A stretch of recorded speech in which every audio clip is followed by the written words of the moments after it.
दोस्तों बंधन बैंक की बात करें तो स्टॉक के अंदर गिरावट का दौर जारी है। पिछले कई दिनों से लगातार गिरावट हो रही है। उसके पीछे बहुत सारे रीजन हैं। अब इसके बीच में अलग अलग ब्रोकेज हाउस की राय निकल कर आई है स्टॉक को लेकर। क्या आने वाले समय फिर से स्टॉक में एक अच्छी तेजी की संभावना बन रही है या फिर अभी इस स्टॉक में से बेच के सारे शेयर निकल जाए। तो जैसे कि मैनेजमेंट में आने वाले समय कुछ बदलाव देखने को मिलेगा। एमडी ने रिज़ाइन कर दिया है। किसको कमान सौंपी जाएगी वो समझेंगे आगे। और सबसे जो बड़ी बात है कि ये जो माहौल बना हुआ है इस समय जो बाजार में भयंकर गिरावट का दौर है, क्या करना चाहिए हमें। दूसरी तरफ अगर हम आईडीएफसी फर्स्ट बैंक की बात करें तो पिछले कई समय से स्टॉक बिल्कुल कई खास प्रदर्शन नहीं कर पाए, लेकिन अब जो ब्रोकेज हाउस की राय निकल के आ रही है वो काफ़ी पॉजिटिव है। क्वार्टर फोर भी आने वाला, क्या संभावना बनेगी। यहाँ पे मार्च के म्यूचुअल फंड की होल्डिंग भी हमारे सामने आ चुके हैं। इसके अलावा मार्च की एफआईडीआई का रुझान भी हमारे सामने आ चुका। कैसा है रुझान, क्या इस समय एफआईडीआई और म्यूचुअल फंड की खरीदारी बढ़ रही है, उसको समझेंगे इस वीडियो के माध्यम से, जिससे रणनीति तय करने में आसानी होगी। लेकिन फ्रेंड उससे पहले अगर आप पहली बार हमारे चैनल पे आए तो चैनल को सब्सक्राइब कर दीजिए, एक बेल आइकॉन दबा दीजिए ताकि जब भी नया वीडियो बने पहला नोटिफिकेशन आपको मिले। वीडियो पसंद आए तो लाइक से जरूर कीजिए। चलो फ्रेंड्स वीडियो स्टार्ट करते हैं। मैं हूँ आपका दोस्त एस बी दवे और हमारे अपने चैनल ऑनलाइन कमाई में आपका बहुत बहुत स्वागत है। तो आज बाजार में सुबह से ही गिरावट का माहौल है और इसके पीछे वजह है ईरान और इजराइल के बीच का टेंशन। यहाँ पे खबरें जो निकल के आ रही है मीडिया में कि खबर यो इजराइल ने ईरान पे अटैक कर दिया है और आप देखो इससे ही बाजार की शुरुआत नेगेटिव हुई। थोड़ा सा बाजार संभलने की कोशिश जरूर कर रहा है। इस समय 11 बजे के आसपास का टाइम है। निफ्टी बैंक 46,833 के स्तर पर, जहाँ पे 236 पॉइंट की गिरावट है, यानी 0.50% गिरा निफ्टी बैंक, आधा परसेंट के आसपास। और निफ्टी प्राइवेट बैंक में गिरावट भी लगभग उतनी है। 23,406 के स्तर पे 128 पॉइंट की गिरावट, यानी 0.54% गिरा निफ्टी प्राइवेट बैंक। तो दबाव का माहौल है और इस वजह से आज बंधन बैंक के शेयर में भी गिरावट का माहौल देखने को मिला है। स्टॉक इस समय 172 के आसपास ट्रेड कर रहा है, 0.66% की गिरावट के साथ। अब यहाँ पे गौर करने वाली बात है कि इंट्राडे का लो 170 के आसपास है, तो निचले लेवल से स्टॉक कुछ रिकवर भी हुआ है। आप देख ही सकते हो कि ये जो प्राइस है इस समय दिन की हाई प्राइस पे 172 के आसपास है, जिससे लग रहा है कि हो सकता है स्टॉक में कुछ खरीदारी लौट के आए निचले लेवल से। अब इसकी परफॉर्मेंस देखें तो 10 अप्रैल को स्टॉक 182 के आसपास था, जहाँ पे कोई अपडाउन देखने को नहीं मिली। 12 अप्रैल को स्टॉक 182 के आसपास आया 0.2% की तेजी के साथ, लेकिन 15 अप्रैल को स्टॉक में काफ़ी बड़ी गिरावट हुई। स्टॉक पहुंच गया 175 के आसपास 3.8% की गिरावट के साथ। 16 अप्रैल को स्टॉक की क्लोजिंग 173 के आसपास रही, जहाँ पे 1.2% की फिर से गिरावट हुई। और 18 अप्रैल को देखें तो स्टॉक की क्लोजिंग 173 के आसपास रही, जहाँ पे 0.3% की गिरावट हुई। यानी पिछले 3-4 ट्रेडिंग सेशन से गिरावट है। अब ये गिरावट क्यों है, क्योंकि बाजार में भी गिरावट का माहौल बना हुआ है। अब पिछले 4 ट्रेडिंग सेशन से बाजार गिर रहा है, काफ़ी बड़ी गिरावट हुई है। उस हिसाब से बंधन बैंक में भी थोड़ी सी गिरावट जरूर देखने को मिली है, लेकिन इतनी चिंता की बात नहीं है क्योंकि स्टॉक ऑलरेडी बहुत ज़्यादा करेक्ट हो चुका है। तो बंधन बैंक के एमडी और सीईओ की तरफ से 5 अप्रैल को अनाउंस किया था कि 9 जुलाई 2024 को वो रिटायर हो जाएंगे। इस अनाउंसमेंट के बाद से बंधन बैंक के शेयरों में लगातार गिरावट देखने को मिल रही है।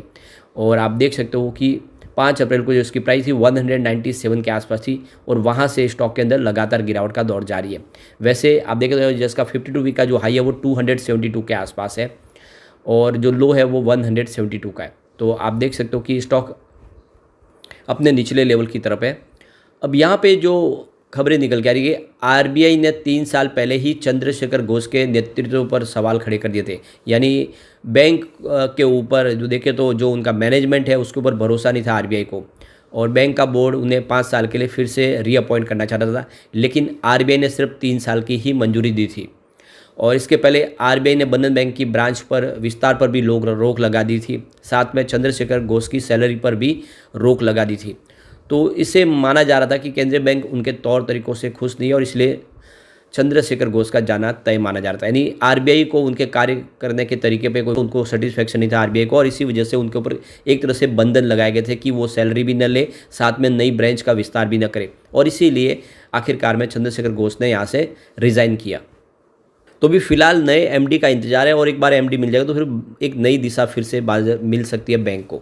अब स्वस्तिका इन्वेस्टमार्ट के संतोष मीणा का कहना है कि बंधन बैंक का स्टॉक लगातार नीचे जा रहा है और ये कोविड काल के दौरान का जो लेवल आया था उसके आसपास पहुंच गया, यानी 180-160 के लेवल पर आने वाले इसमें पहुंच सकता है, यानी फिर से इसमें और गिरावट देखने को मिल सकती है। साथ में शेयर के वापस ऊपर जाने का भी बहुत ज़्यादा मुश्किल दिखाई दे रहा है। 200 से 210 के प्रति शेयर के बीच में गैप है। यदि स्टॉक लगातार 210 से ऊपर जाता है तो फिर ये 250 तक के टारगेट दिखा सकता है, यानी इसको 200 पार करने की जरूरत है। अगर 200 पार करेगा तो 250 तक ये जा सकता है, वरना ये स्टॉक 180 160 तक भी आ सकता है। और दूसरी तरफ जो जेफरीज है ग्लोबल ब्रोकेज हाउस, उन्होंने इसका जो टारगेट है वो 170 के आसपास सेट किया, अंडर परफॉर्म की रेटिंग दे दी है। तो कुल मिला के ब्रोकेज हाउस इतना ज़्यादा यहाँ पे उत्साहित नहीं है स्टॉक को लेकर। लेकिन जो लेटेस्ट टारगेट निकल कर आया कोटक इंस्टीट्यूशनल इक्विटीज़ का, ये कल का टारगेट है वो काफ़ी शानदार है। उन्होंने यहाँ पे 270 का टारगेट दे दिया है, जो काफ़ी ज़बरदस्त है और करंट लेवल से 55% का अप मूव देखने को मिल सकता है। यानी जो कोटक इंस्टीट्यूशनल इक्विटीज़ के हिसाब से स्टॉक में एक अच्छी तेज़ी देखने को मिल सकती है। दूसरी तरफ देखो तो मार्केट एक्सपर्ट सोमेश कुमार ने कहा है कि बंधन बैंक में हालत सुधारने की कोशिश हो रही है, लेकिन इनके आंकड़े किसी चमत्कार की तरफ बदल जाएंगे।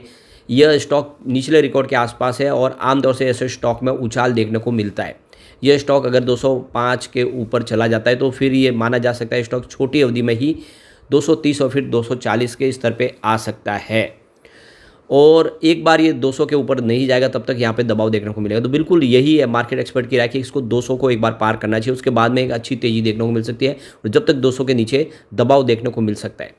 अब यहाँ पे शेयर होल्डिंग पैटर्न भी आ चुका है, तो देख सकते हो कि मार्च महीने में प्रमोटर की होल्डिंग यहाँ पे अनचेंज है 39.98% के आसपास, कोई भी गिरवी शेयर नहीं है। एफआई की बात करें तो एफआई ने अपना इन्वेस्टमेंट कम कर लिया है। 34.75% होल्डिंग थी दिसंबर में, जो इस समय 31.20% के आसपास आ गई है। तो मार्च में एफआई ने इन्वेस्टमेंट बेचा है। डीआई ने भी निवेश निकाला है, 14.78% की होल्डिंग थी दिसंबर में, जो इस समय 12.42% के आसपास आ गई है। तो डीआई का इन्वेस्टमेंट भी यहाँ पे घटा है और वो लगातार हर क्वार्टर में घट ही रहा है। साथ में म्यूचुअल फंड ने भी अपनी होल्डिंग ट्रिम की है। 9.63% की होल्डिंग थी दिसंबर में, जो 8.06% हो चुकी है। तो एफआई, डीआई और म्यूचुअल फंड सब के सब अपना इन्वेस्टमेंट निकाले और इसी वजह से शेयर की प्राइस नीचे आई है। लेकिन जनरल पब्लिक की होल्डिंग यहाँ पे बढ़ी है। 10.49% की होल्डिंग थी दिसंबर में, जो मार्च में 16.40% के आसपास आई।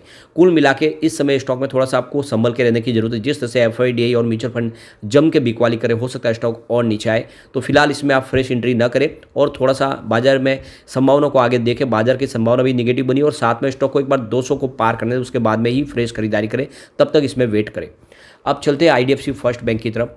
तो इस समय स्टॉक 81.75 के आसपास ट्रेड कर रहा है, जहाँ पे 1.03% की गिरावट है। स्टॉक थोड़ा सा दबाव में दिखाई दे रहा है और वैसे इंट्राडे में 80 तक लो में भी गया था और हाई 82 का है।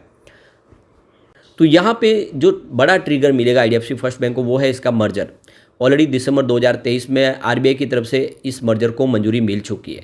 तो आईडीएफसी लिमिटेड का आईडीएफसी फर्स्ट बैंक में मर्जर होना है और आप देख सकते हो ये जो एक मेगा मर्जर है, जिसमें इनकी सब्सिडीज कंपनी का मर्जर होना है, उसके बाद में एक आईडीएफसी फर्स्ट बैंक बन जाएगी पूरी। अभी फिलहाल इसमें बहुत सारी रेगुलेटरीज का परमिशन बाकी है, जिसमें एनसीएलटी की तरफ से अप्रूवल लेना है। इसके अलावा शेयर होल्डर की रजामंदी भी लेनी है, साथ में क्रेडिटर्स की तरफ से भी कंपनी को रजामंदी लेनी होगी। ये सारे प्रोसेस हो जाएंगे अभी, उसके बाद में ही ये मर्जर पूरा हो पाएगा। अभी थोड़ा समय लग जाएगा, लेकिन अब आप देखें तो जो यहाँ पे शेयर होल्डर के लिए जो एक मर्जर की प्रक्रिया के तहत जो यहाँ पे शेयर होल्डर को ऑफर किया जाए मर्जर स्कीम में, देख दो कि हर 100 शेयर के ऊपर 155 शेयर दिए जाएंगे आईडीएफसी के शेयर होल्डर को। तो ये इसका एक पैमाना रखा गया है, लेकिन अभी इसमें वक्त लगेगा। लेकिन जैसे मर्जर होगा यहाँ पे इसकी बहुत बड़ी तेज़ी देखने को मिल सकती है। अब यहाँ पे देखो कि एचडीएफसी सिक्योरिटीज़ की तरफ से लेटेस्ट इसमें टारगेट दिया गया है, जो काफ़ी शानदार है। नागराज शेट्टी ने यहाँ पे टारगेट दिया 90 रुपीज़ का और स्टॉप लॉस 77 के आसपास लगाना है और उन्होंने खरीदारी की सलाह दी है। और उनका कहना है कि चार्ट पैटर्न तो स्टॉक इस समय ठीक लग रहा है, बाजार ने साथ दिया तो स्टॉक तेज़ी से आगे बढ़ सकता है। दूसरी तरफ देखो तो बीओबी कैपिटल ने भी यहाँ पे खरीदारी की सलाह दी है, उन्होंने इसका 96 का टारगेट दिया है। तो ब्रोकेज हाउस बुलिश है। जेफरीज ने भी फिलहाल अभी इसका 100 का टारगेट देके इसमें बाय की रेटिंग दी है। यानी आईडीएफसी फर्स्ट बैंक को लेकर जितने ब्रोकेज हाउस है वो बुलिश है, लेकिन इस समय बाजार के सेंटीमेंट बिगड़े हुए, ये भी आपको खास ध्यान रखना है। इस वजह से हर अच्छा स्टॉक भी नीचे आता है। अब यहाँ पे शेयर होल्डिंग पैटर्न आ चुका है मार्च का हमारे सामने। प्रमोटर की बात करें तो देख सकते हो कि प्रमोटर की स्टेक यहाँ पे कम हुई है। 39.37% की होल्डिंग थी सितंबर में, जो दिसंबर में 37.45% हुई। फिलहाल 37.43% की स्टेक है। प्रमोटर ने कुछ अपनी स्टेक बेची है, कोई भी गिरवी शेयर नहीं, ये सबसे अच्छी बात है।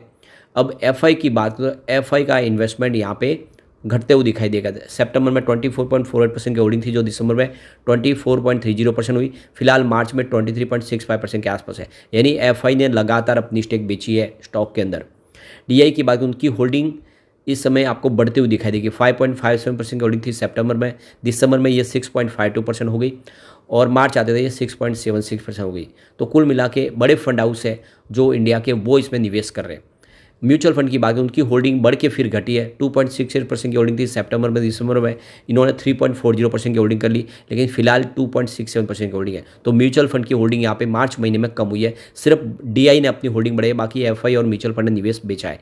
जनरल पब्लिक की बात करें, उनकी 30.5% की होल्डिंग थी सितंबर में, दिसंबर में बढ़ के 31.73% हुई, फिलहाल 32.16% की होल्डिंग है। तो जनरल पब्लिक की होल्डिंग लगातार बढ़ी है। तो ब्रोकेज हाउस तो इस समय बुलिश जरूर है, लेकिन बाजार में जो संभावना है वो निगेटिव है।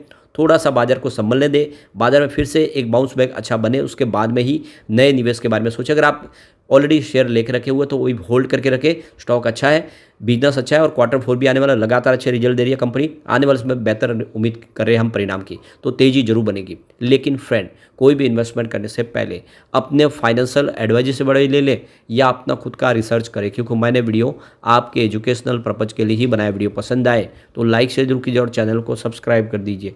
Thank you friend.